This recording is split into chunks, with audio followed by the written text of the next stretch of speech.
Hey everyone, welcome back to the channel. In this video, I'll show you how to fix the Capital One mobile app if it's not working properly, whether it's crashing, not loading, or refusing to sign in. First, make sure you have a stable internet connection. Try switching between Wi-Fi and mobile data to see if the app starts working.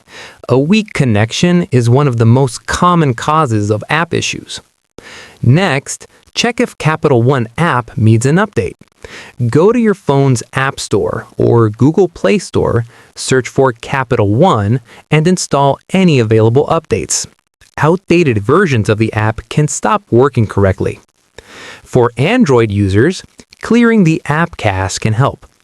Go to your phone's settings, tap Apps, select the Capital One app, then tap Storage and clear the cache. Avoid clearing data unless absolutely necessary, since that may remove saved settings. For iPhone users, there's no cache clear option.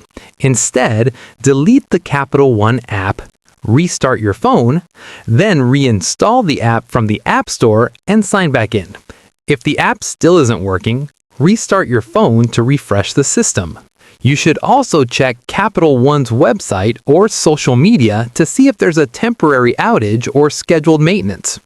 That's it for this video. If this guide helped you fix the Capital One Bank app, make sure to like, subscribe, and leave a comment if you have questions. Thanks for watching, and I'll see you in the next one.